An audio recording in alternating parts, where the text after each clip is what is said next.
Um, Last module, we talked about electrostatics. Essentially, when you have charges that just sit, they have their electric field, so they can sort of communicate with other particles and other charged things, but they're not in motion. Um, Now we get to actually talk about what happens when these charges are in motion. And charges in motion is essentially electrical current, and that's how all the electronics work in your day-to-day devices. So like in my phone, when I do anything on it, I've got charges in motion. When you make a pot of coffee and you have to heat the water, you've got charges in motion. This first lecture, we're going to talk about these items. Of course, there'll be more as we go along. I just wanted to highlight these first. So first we have the flow of charge and the components we need to deal with the flow of charge. So current, voltage, resistance, and that's going to lead us to Ohm's law. So using Ohm's law, we're actually going to go from there to actually looking at components in circuits and in entire circuits. They're simple, but they're still circuits nonetheless. Again, electrostatics is the study of charges at rest. Been there, done that. This time, we're going to talk about electric current, which is actually the flow of charge. So essentially what causes this when you get a flow of charge, and a flow of charge will typically be electrons. You could have a flow of ions, or you could have a flow of protons as well. But in electric circuits, we're going to talk about the flow of electrons. So these electrons are actually pressured into motion by voltage and hampered by resistance. So I like to use the word pressured, and a lot of instructors, when they're teaching electronics, they'll actually use an analogy to water. So you'll actually see this whole like the flow of water versus the flow of electrons come up a lot. And it's just a good way to think about it because you can see the flow of water and it's intuitive. So it makes a good analogy, and you can better understand electronics that way. But we do have current is the thing flowing, the thing making it flow, just like a change in elevation. If we had a water slide, here's the water. A change in elevation is going to make water flow. Well, this is equivalent to voltage. That's the potential that's going to cause the water flow. And then resistance would be like the size of the slide. So big slide, low resistance, lots of water. Small slide, a little trickle of water, more resistance. This whole relationship of Ohm's law was actually discovered by Georg Ohm. This is super helpful. So if you ever want to do any sort of like electronics, even if you just are a hobbyist, I was hoping to have a little hobby electronics book handy. Ooh, I do.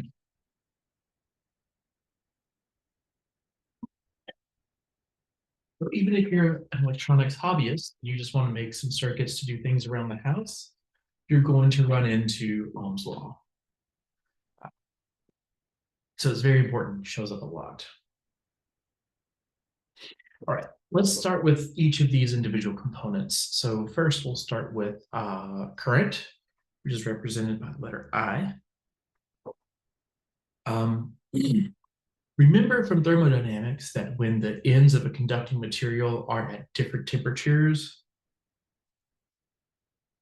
so we had a hot and a cold, heat will flow from the higher temperature to the lower temperature. And then once these two things get the same temperature,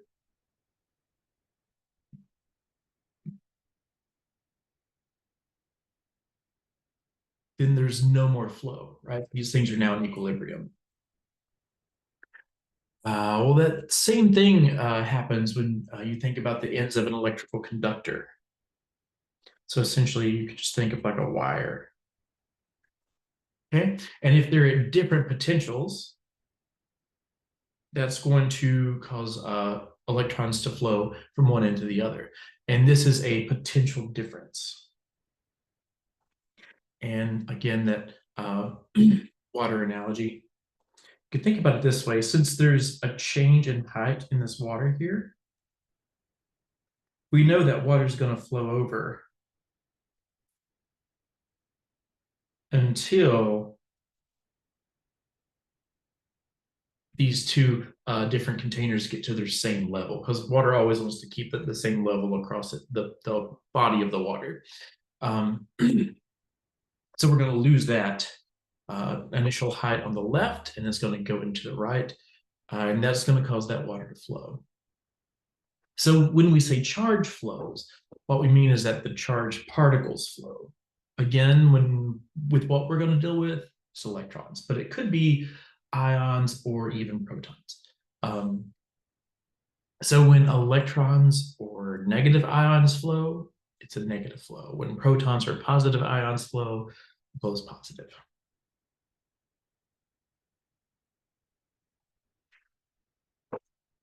Now, electric current is simply just the flow of the electric charge. What we deal with is electrons. In circuits of metal wires, so everyday items, electrons make up the flow of charge. Okay, talked about that already. One or more electrons from each metal atom are free to move through the atomic lattice, and those are the conduction electrons. So this is actually just like in thermodynamics. Just like in thermo. So you'll remember that we have this instance of where we have all these atoms with these electrons.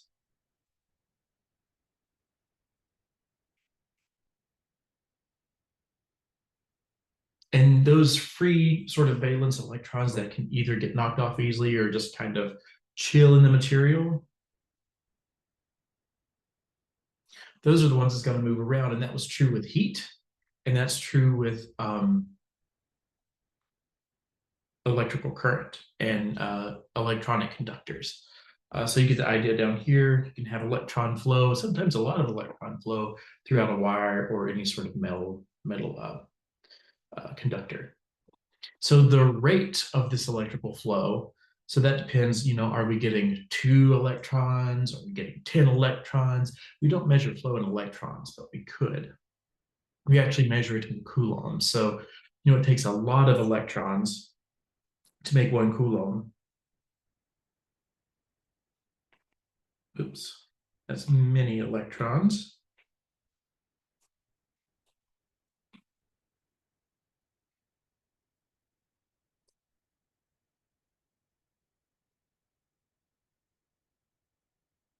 So we have these many electrons that make up a coulomb, and how we measure this is the rate of flow of 1 coulomb per second.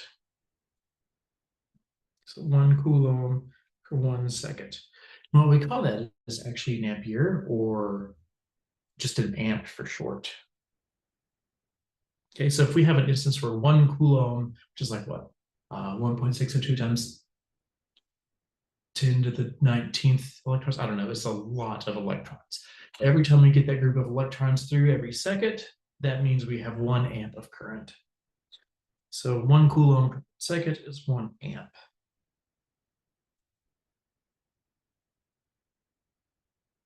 Okay, that was current.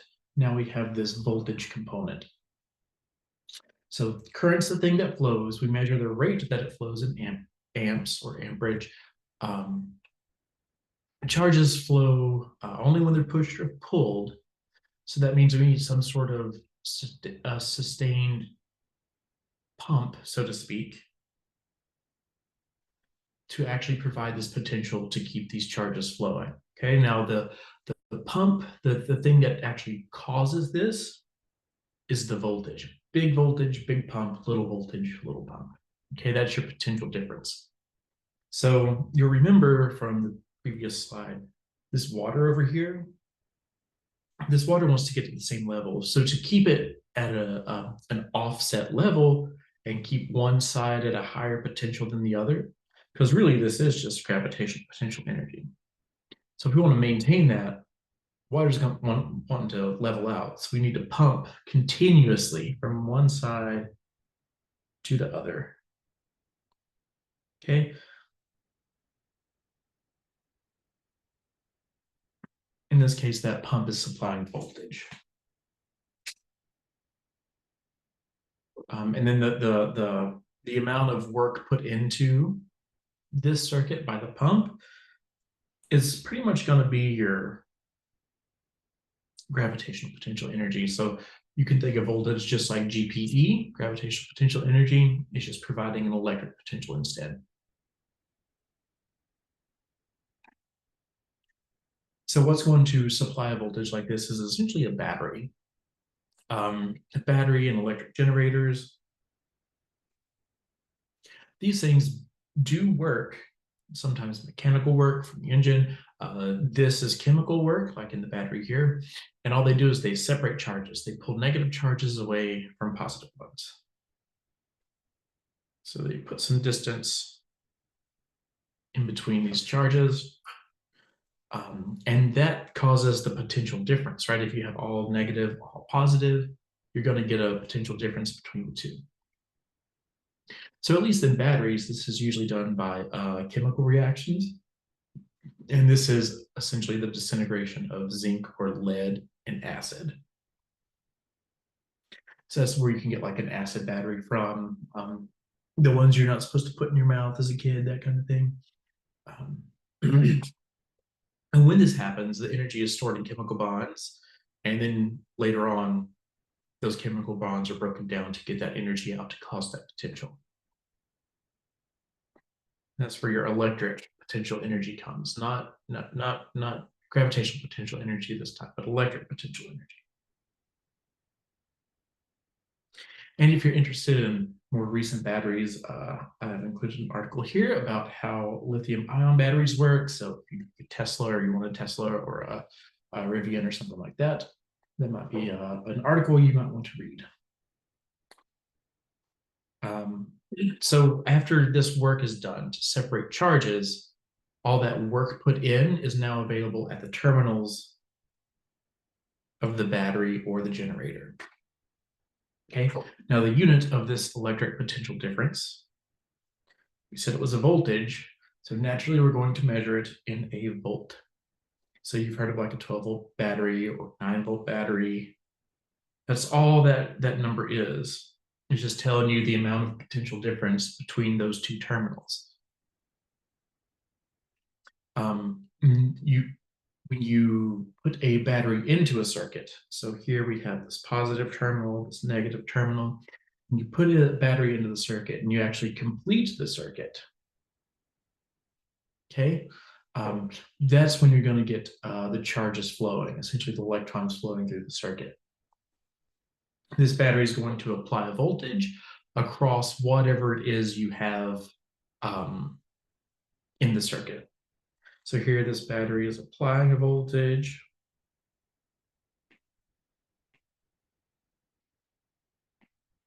And then it's actually applying a voltage across the wires, but we're not going to deal with the wires. We're going to pretend like they don't matter right now. They're just transporting electrons. But the battery's applying a voltage, and then it's got to be applying it to something, right? Oops.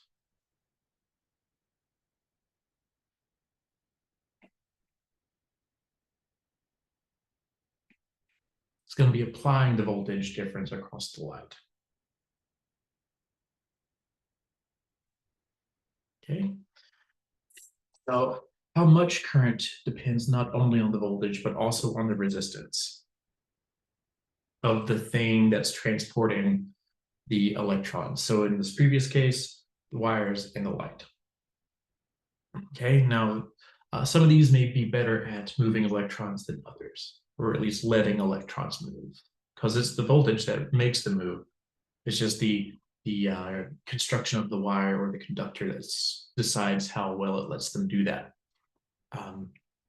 So the resistance of a wire depends on both the thickness and the length of the wire, and on its particular conductivity. So you can imagine a thick wire has less resistance. There's like a big hallway. You can get a lot of people down it.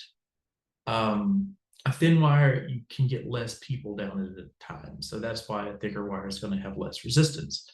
A longer wire has more resistance than short wires. So if you think about it, if you go to the airport and you fly a lot, sometimes you have to walk from gate to gate, and it's so long from like gate A to gate A or A1 to A40 that you're going to be more tired by the time you get to the end of it because it's a long trip. That's a lot of resistance. It's something you really don't want to do. But if you have to walk down a short hallway or a short path, it's easier to do. Okay. So yeah, think about, you could literally think about this as people in a hallway for both of these, thick wires versus thin wires, long wires versus short wires. Something else to think about is just the material itself. So like copper wire has less resistance than steel wire, and you can look up tables of these values. So you can see over here, we have things that are very conductive. So we have silver, copper, gold. These are very conductive substances. So if you could afford it, you could make all of your electrical components out of silver. They wouldn't get very hot because they are such good conductors, right? There's no resistance there. And then if you wanted something to get really hot, you could go way down here to the bottom of this list. You can make something out of like tin or mercury or something. Because sometimes you want a lot of resistance, because increased resistance actually causes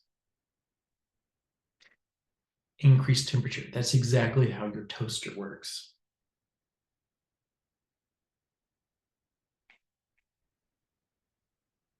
So your toaster is almost like a light bulb. It's got a bunch of filaments in it. You send an electron through something that doesn't conduct well. You send electrons through an insulator. It heats up because of that electron flow, and that's how you toast your toast.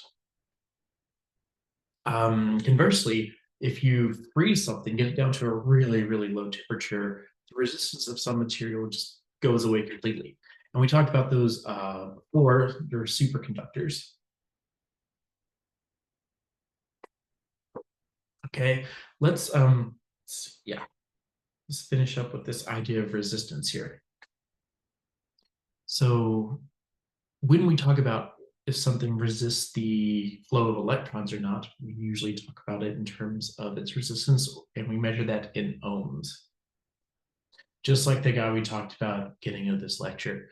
The units of ohms we usually represent by a Greek letter, and that's omega, basically a horseshoe. So just like if we wanted to say 1 Newton or 1 amp or 1 volt, we'd have 1 V, 1 A, 1 N. We're just going to include newtons at the end of this. Or sorry, we're going to include omega at the end of this, or ohms. All right, so we have all those pieces. We have the thing that's flowing, what causes it to flow, and then what resists the flow and tries to keep it from flowing. So the thing that's flowing is the current. We measure that I. That's the symbol we use when we write out the math. The units on this thing, on the current, is the amp, or ampere is usually called amp for short. The letter is essentially A for amps. That's the thing. That's the thing flowing. Voltage is the thing that is pressuring these electrons or these charges to flow. And in the math, we represent it with a V, and the unit is a volt. And we also have resistance, which is, we just use R in the math. And the units there is an ohm, and the symbol is just the omega. And that's the thing that's going to try to stop the flow of charge. Now we can actually put all these things together into Ohm's law. And Ohm's law nicely relates all three of these things. And it's very, very important.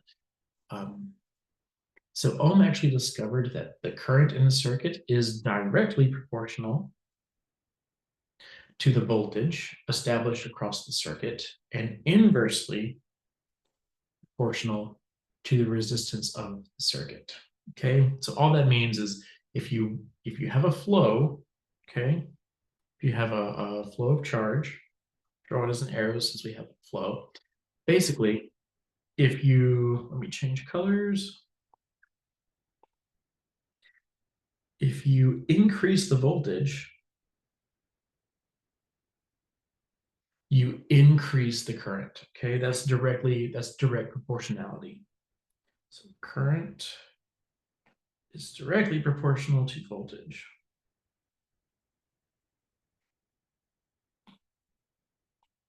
However, if you have some current flowing and you increase the resistance, well, since that's a 1 over, right? Over here, if you're going to make your denominator really big, it's going to make your number really small when that bottom part of the fraction grows. So it turns out if you increase resistance, you actually bring the current down. So the current is inversely proportional to resistance. Okay. Now we can take this equation, current equals voltage over resistance, and we can rewrite it just using the typical letters, I equals V over R. So one more thing we can do is actually just rearrange it and multiply the R over to the other side. So we'll multiply resistance over, and this is actually how you'll usually see it. If you need some extra help when you're Googling Ohm's law, you'll usually see it as V equals IR. It's just a little more compact to write that way. It gets rid of the fraction.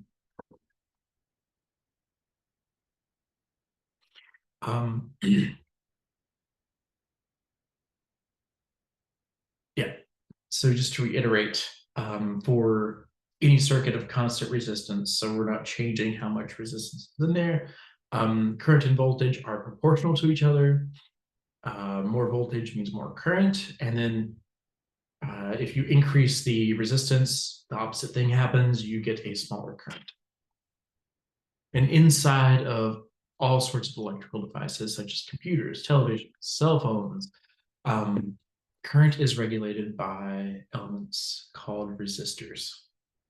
So these are the things that supply the resistance in these circuits. These things could be just a few ohms of resistance, maybe like just 1 ohm. They could be millions of ohms. So I don't know, maybe 3 mega ohms. You can get all sorts in between. So like this one here, this was actually a variable resistor. So it's got a switch, it's got a knob on it. And that's essentially, if you have an old electric stove, when you go to turn the burner on, that's actually what you're doing. You're just moving a variable resistor around. And wherever that is going to set the amount of resistance in that switch. So that's really all you're doing when you cook on an electric stove is you're just using a very simple circuit and you can tweak the resistance inside that circuit.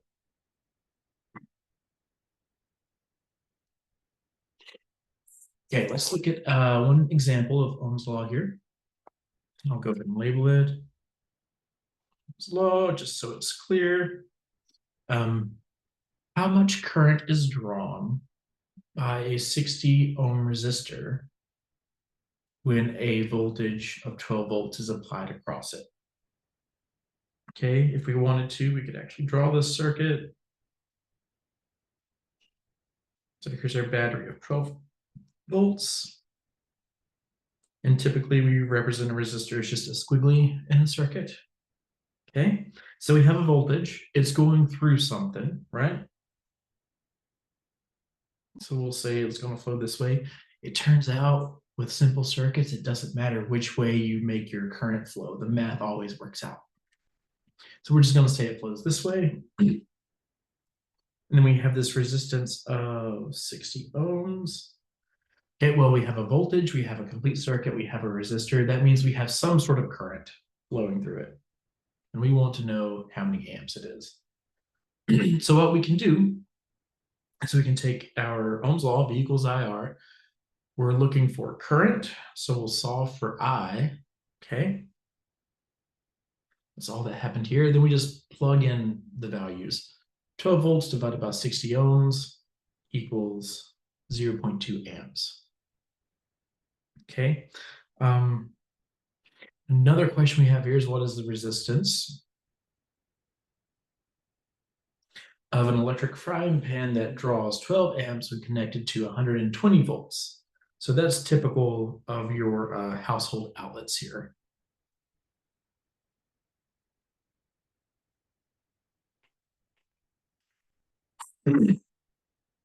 Same thing, we could draw this again. So our electric frying pan is just going to be a squiggly since it's a resistor. And we're just going to, let's see, usually if you do represent a home outlet, and we'll talk about the later why this is the case, we would represent it like this, a little squiggly inside the circle. So it's going to be 120 volts. The resistance we don't know, but we do know that there's 12 amps of current flowing. So let's figure out what this resistance might be. Same thing, we just need to solve for R in our Ohm's law. When we do that, we have 120 volts over 12 amps. That's going to give us 10 ohms of resistance.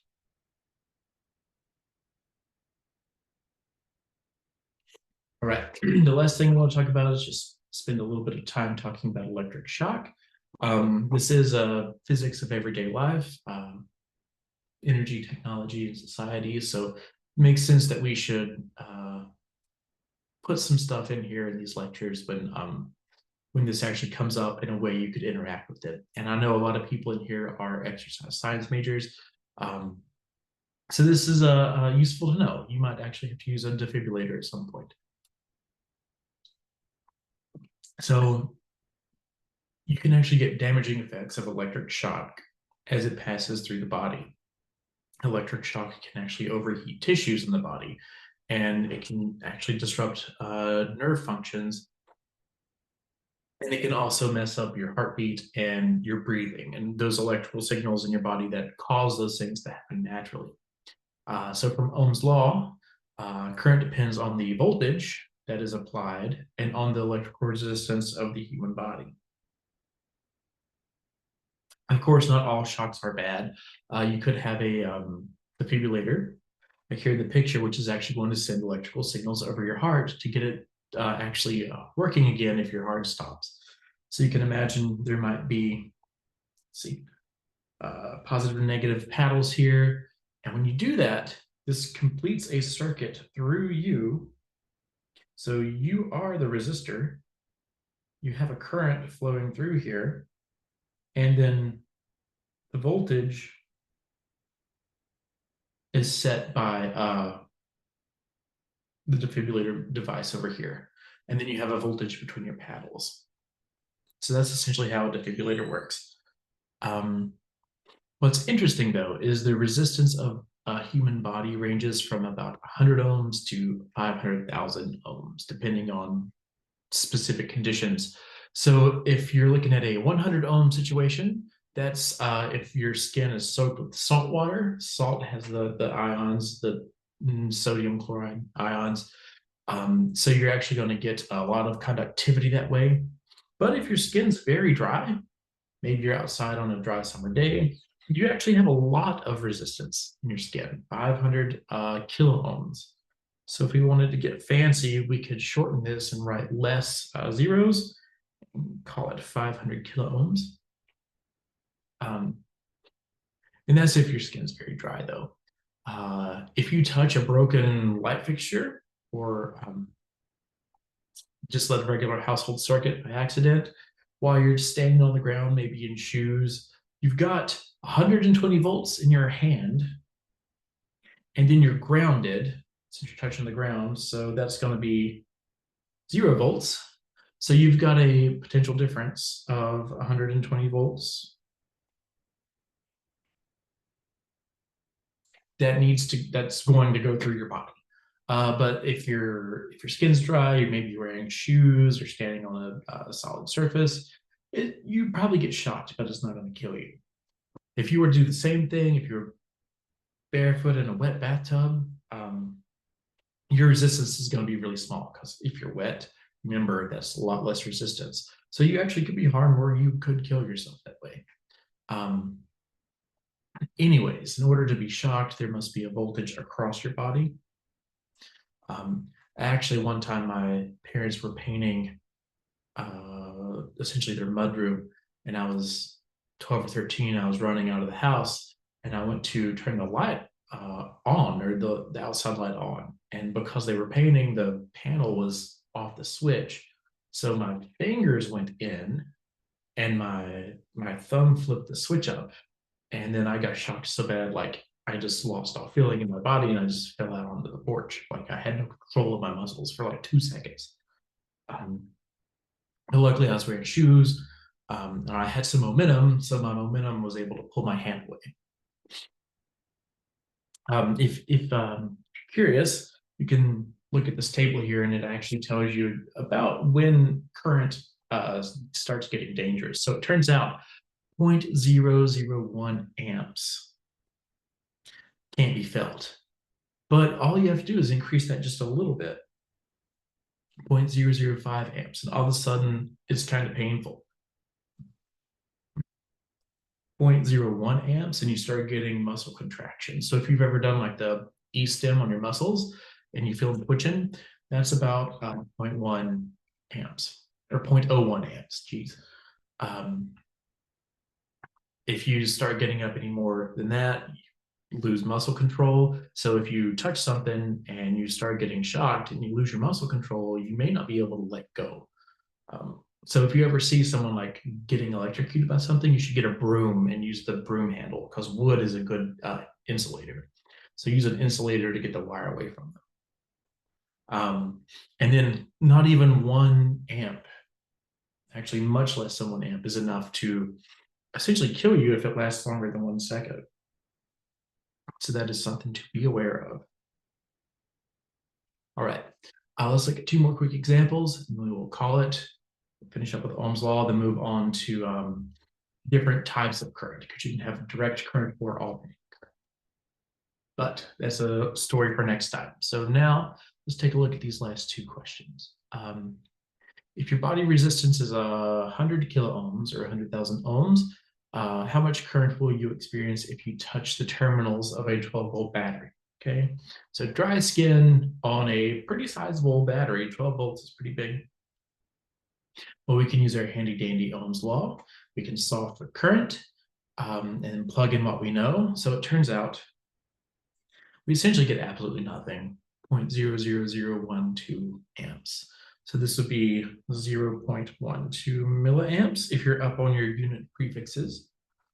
Now, if your skin's very moist, with only 1,000 ohms of resistance, okay, so we've reduced our resistance quite a bit, how much current would you experience? Same thing again, we'll solve for I, plug in what we know. Now look, once we get wet and we drop out of the resistance of our body, this is something you could actually feel, 0.012 amps. I can jump back here and we can look at where that falls. So that's actually going to fall right in between here, right around where you start losing your muscle control. And keep in mind, that is literally just from a 12-volt battery. We didn't change the voltage here. So that's about a car battery.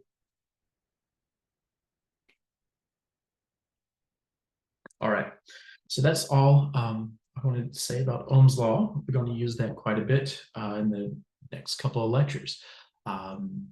So as always, if you have any questions, please let me know.